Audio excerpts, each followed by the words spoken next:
of the things that you see as challenging when you're sitting at home thinking about it now aren't going to be challenging once you get here. You know, when I was told that I'd be living in a hut and I might not have electricity and I'd be using a pit latrine and those sorts of things, I thought that that would be hard.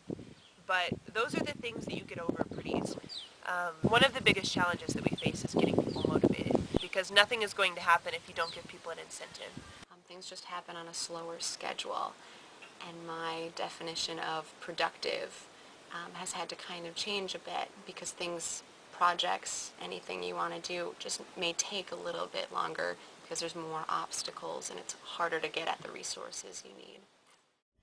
I think for me, adjusting to the role of women here in Swaziland has been difficult. Just like always having to wear a skirt in my community, or just sitting on the floor when the men are sitting on a chair. Adjusting to that has been a little difficult. But also just adjusting to living with a family. I had my host family come in every night and make sure I was shutting my windows properly and locking my door properly and that I was taken care of. And your family cares about you very much here, so they can be very in your face. But I worked out kind of a system with them where they know I like being alone, and now it's really nice because I have a family who cares about me very much and they're willing to help me out with anything I need. Remember that if you were a shy person in America, you are probably going to be shy in Swaziland. Some of us are just sort of shy and retiring types by nature, and, you know, we need our time to ourselves. And it's taken me a long time to not feel guilty about that.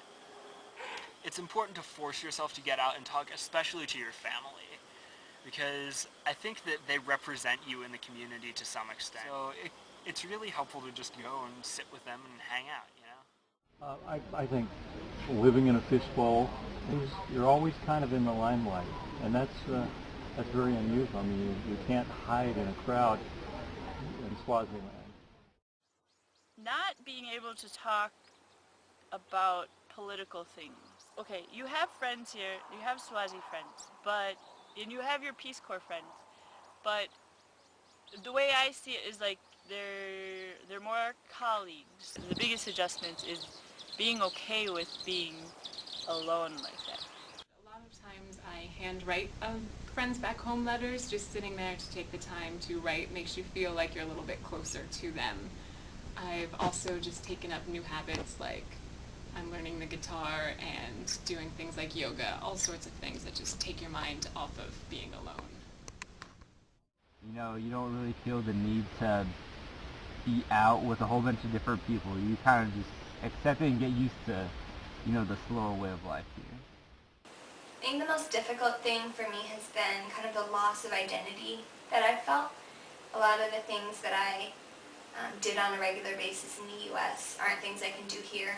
Like, I worked out a lot, I played in a sport league, I hung out with family a lot. But I think just not feeling like you even know who you are because you don't have as much of a compass that you used to have.